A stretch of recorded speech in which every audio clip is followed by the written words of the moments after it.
Ya.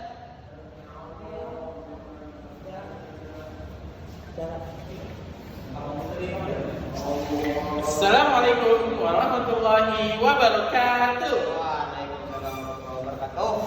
Perkenalkan, nama saya Muhammad Azam dari Lokal 24A dan teman saya Ahmad Aliyanur dari Lokal 24A. Yang mana di sini kami ingin membuat sebuah video yang menjelaskan tentang tugas daripada Tahdidul Arabiyah.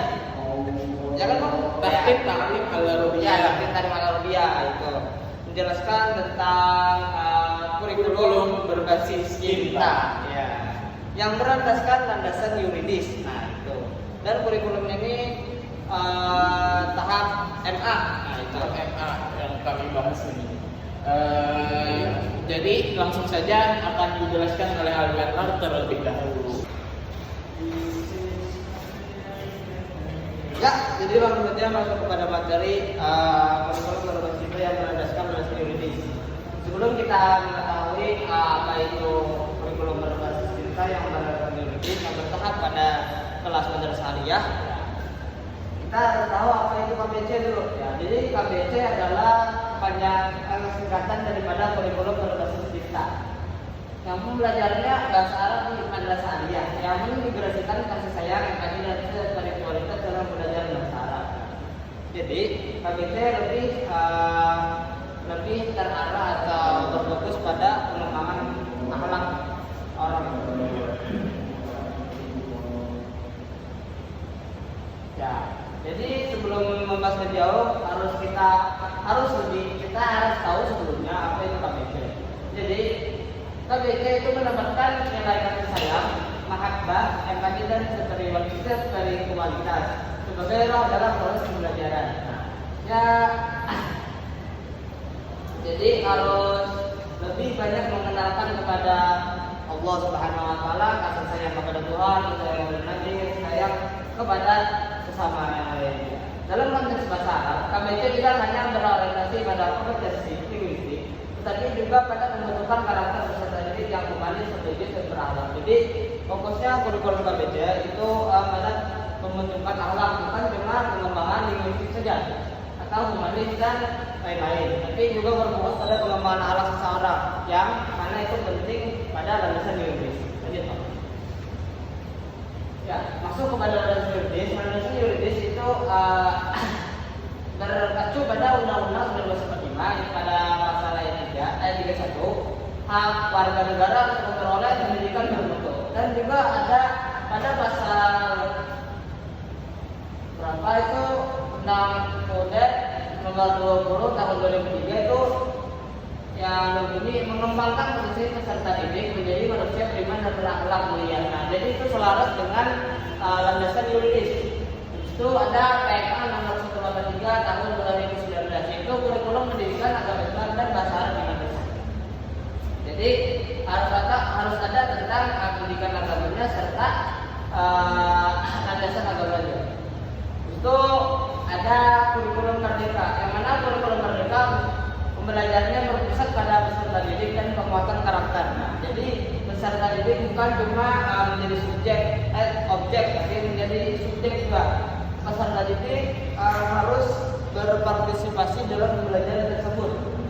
Itu ada moderasi beragama, yang mana itu kita fondasi nilai kita, toleransi dan harmoni. Lanjut, Pak. Ya. Selanjutnya itu ada struktur kurikulum. Nah, dalam struktur kurikulum ada mencakup beberapa poin. Yang pertama itu ada CP atau kepanjangannya itu capaian pembelajaran. Karena itu adalah standar kompetensi yang harus dicapai peserta didik. Jadi pada struktur kurikulum itu harus ada CP. Kalau tidak ada CP, di mana kurikulumnya akan berjalan. Selanjutnya itu ada tujuan pembelajaran.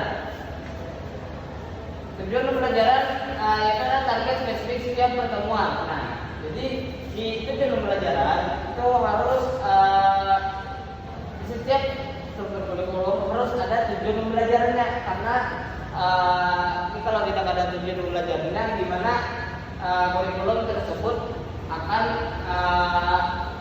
membentuk atau membuat para peserta didik itu bisa berkembang. Itu ada alur tujuan pembelajaran, yaitu ada program Terakhir ada itu modul ajar berbasis cinta. Nah, jadi modul ajar berbasis cinta itu adalah sekumpulan pembelajaran yang sudah dikumpulkan oleh para guru, yang dibentuk oleh para guru supaya mempermudah daripada pembelajaran, yang mana itu berkaitan tentang kecintaan kepada Allah Subhanahu wa taala. Nah, juga tadi kayak di CP dan CP tadi itu harus ada diselipkan daripada cinta kepada Allah Subhanahu wa taala, karena kalau berbasis cinta ini lebih menekankan cinta kepada Allah, harus mencintai hambanya kepada Allah itu baru bisa membawa bergurutnya juga. Nah, itu. Kalau ada itu.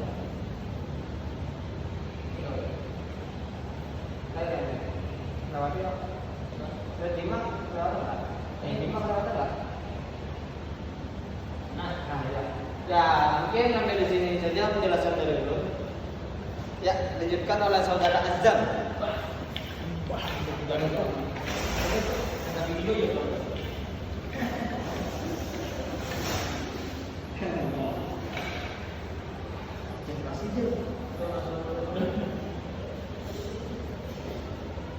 Baik, masuk ke keempat keterampilan bahasa.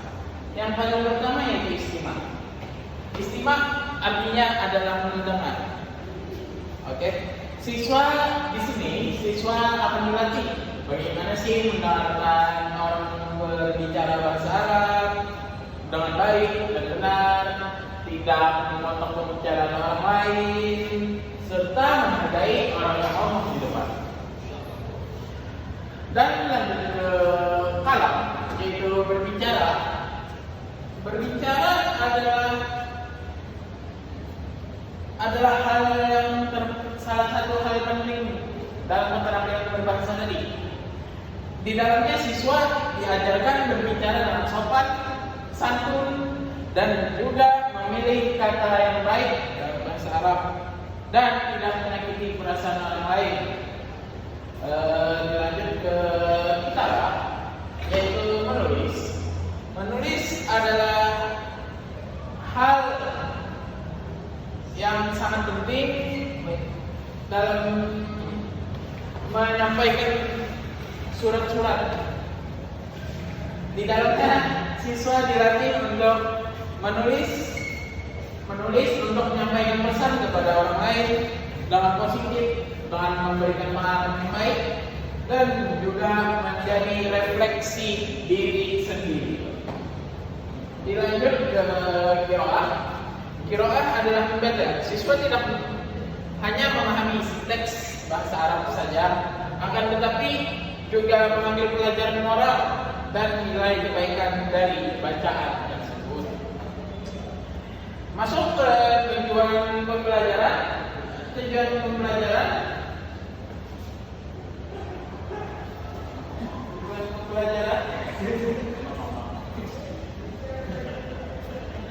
pembelajaran adalah yang paling utama, yaitu tujuan pokok, menguasai keterampilan bahasa Arab secara pendidikan.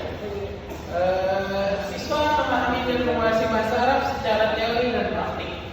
Sedangkan tujuan afektif adalah menumbuhkan rasa cinta terhadap bahasa Arab sebagai bahasa Al-Quran dan mengembangkan empati dalam komunikasi. Lanjut ke tujuan ketiga, yaitu psikomotorik. Psikomotorik adalah mampu menggunakan bahasa Arab dalam kehidupan sehari-hari secara santun, secara baik dan benar. Sedangkan lanjut ke tujuan spiritual, yaitu menjadikan bahasa Arab sebagai sarana mendekatkan diri kepada Allah Subhanahu wa taala. Lanjut ke materi pembelajaran. Materi pembelajaran yang ada di MA adalah yang paling pertama, kehidupan sehari-hari, al-hayat yaumiyah, wa tsani al-akhlaq, wa tsalis as-sadaqah, kenapa sadaqah? Persahabatan, as-sahabah. Sedangkan dilanjut ke toleransi dan lingkungan.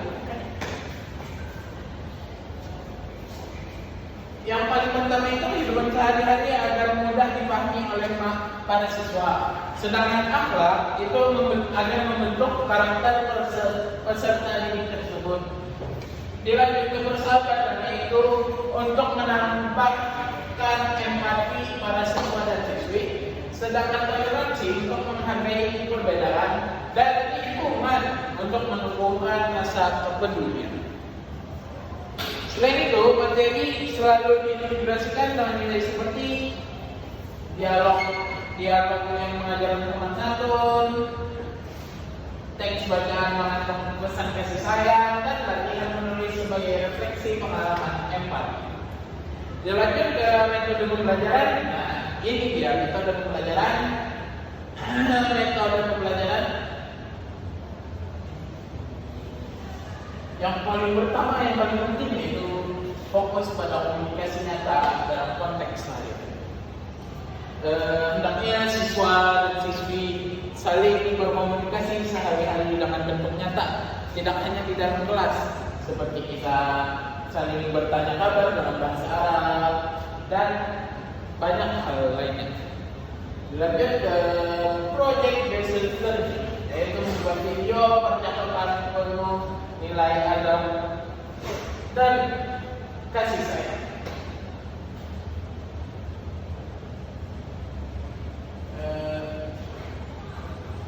Siswa membuat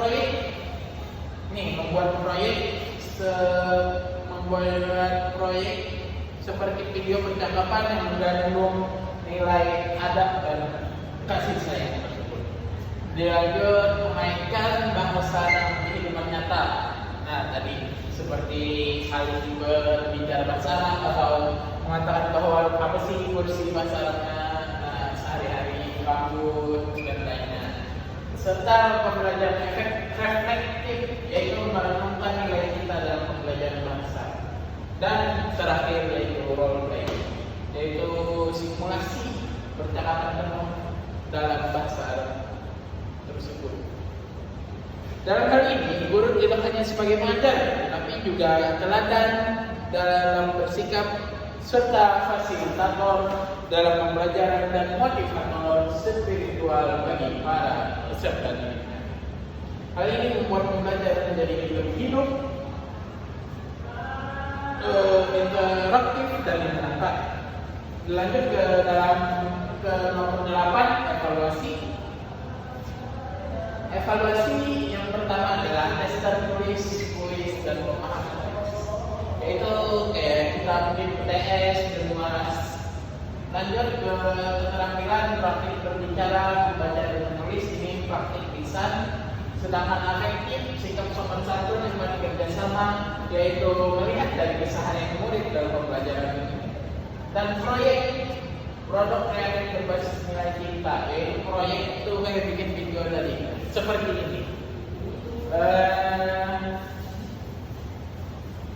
Penilaian dilakukan dalam prinsip autentik atau sesuai kondisi nyata, berkelanjutan dan mendidik. Artinya penilaian bertujuan untuk mengembangkan siswa, bukan sekedar memberi nilai saja. Dilanjut ke paradigma baru pembelajaran. Paradigma baru pembelajaran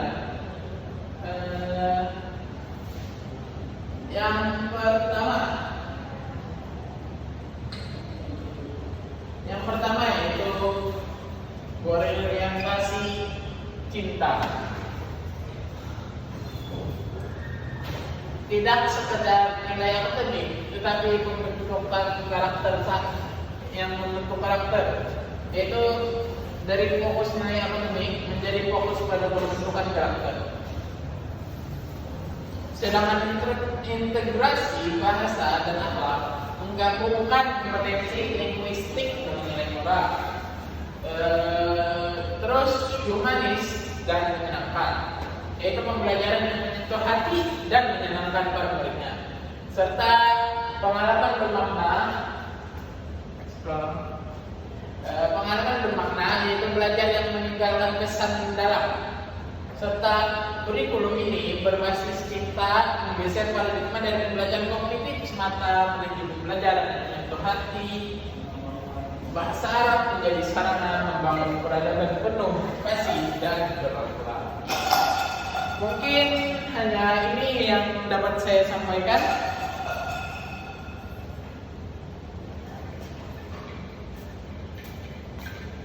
Ya, mungkin cukup sekian. Dari kami. Ya, kami pamit undur diri. Wassalamualaikum Warahmatullahi wabarakatuh. Ya.